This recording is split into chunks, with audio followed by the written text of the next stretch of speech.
রাতে মায়ের হাতে রান্না করা খাবার খুব মজা করে খেয়ে রাত 10টায় ঘুমিয়ে গেলাম। সকাল হয়ে গেল, ঘুম থেকে উঠলাম না। আর আমি ঘুমাবো বলে মা ডাকলো না।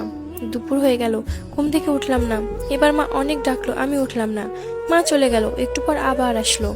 আবার অনেক ডাকার পরেও না উঠায় মা আমাকে অনেক বকলো, আমি তাও উঠলাম না। এবার মা একটা থাপ্পড় দিল, তাও উঠলাম না। এবার মা হাত ধরে টান দিল, কিন্তু আমার হাত পুরো শরীর নিয়ে নড়ে উঠলো। শরীর আমার পাথরের ন্যায় শক্ত হয়ে গেছে।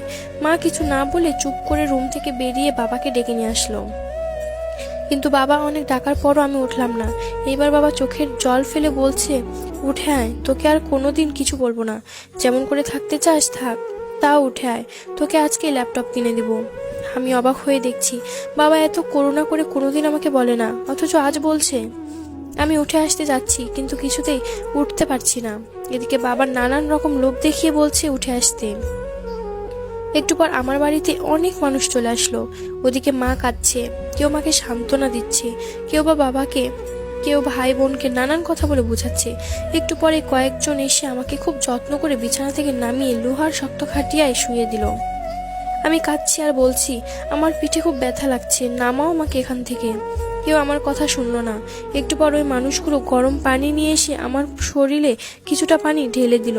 ইস, আমার শরীর পুড়ে গেল বলে চিৎকার করছি, কেউ কথা শুনছে না আমার। আমাকে পরম যত্নে গরম পানি দিয়ে খুব সুন্দর করে ডলে ডলে ধুচ্ছে। আমি কাঁদছি আর বলছি, আমাকে আর গরম পানি দিও না, আমার শরীর পুড়ে যাচ্ছে। আমায় আর ডলা দিও না, খুব ব্যথা লাগছে আমার। কেউ আমার কোনো কথা শুনলো না। অনেক সময় নিয়ে গোসল করিয়ে আমার শরীর ভালো করে মুছে নিয়ে আসলো আমার বসার জায়গাতে। আমি খুব খুশি হলাম, ভাবলাম এবার আমাকে এখানে বসাবে। কিন্তু ওরা আমাকে না বসিয়ে কাঠের শক্ত একটা খাটে শুয়ে দিল, একটা চাদরও নিচে দিল না। একটু পরে মা, বোন আরো কয়েকজন মিলে আমাকে একটা সাদা কাপড় পরালো। মা অনেক আদর করে আমার মুখে হাত বুলাচ্ছে আর কাঁদছে। এত আদর কোনোদিনও করেনি মা আমাকে। আমি অনেক করে বললাম কান্না থামাতে, কিন্তু কিছুতেই কান্না থামাচ্ছে না। আমি এত করে বলছি কেঁদো না, কেঁদো না, কিন্তু কিছুতেই শুনছে না মা আমার কথা। একটু পর কয়েকজন এসে আমার পা আর আমার মাথাটা বেঁধে দিল। কত বললাম একটু খুলে দাও বাঁধন, কেউ শুনলো না। মাকে সরিয়ে দিয়ে আমাকে নিয়ে যেতে লাগলো। মা কিছুতেই নিয়ে যেতে দিচ্ছে না আমাকে। ভাই বোন সব চুপ হয়ে কাঁদছে, আর কিছু বলছে না। কত করে বলছি ডিস্টার্ব করিস না আমাকে, একজনও শুনলো না, কেঁদেই চলেছে। একটু বেশি ঘুমালে বাবা বকা দিত, কিন্তু এখন বাবা চুপ করে দাঁড়িয়ে চোখের পানি মুছতেছে, একটা বকাও দিল না আমাকে। মাকে জোর করে সরিয়ে নিয়ে গিয়ে কয়েকজন মিলে আমাকে নিয়ে অনেক মানুষের সামনে শুয়ে দিল একটা ছায়ায়। তারপরে জানাজা পড়লো আমার। জানাজা শেষে নিয়ে গেল আমায় একটু দূরে একটা মাটির গর্ত করে রাখছে। বাবা আর ভাই দুইজন মিলে মাটির গর্তে নেমে আমাকে কোলে তুলে নিয়ে ওই ছোট্ট মাটির গর্তে শুইয়ে দিল।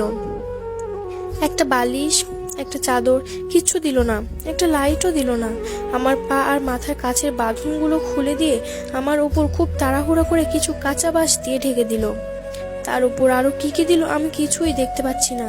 যতই সময় যাচ্ছে মাটি গর্তটা অন্ধকার হয়ে যাচ্ছে। আমি চিৎকার করছি আর বলছি, এখান থেকে আমাকে বের করো, আমার খুব ভয় করছে, কিছু দেখতে পাচ্ছি না আমি।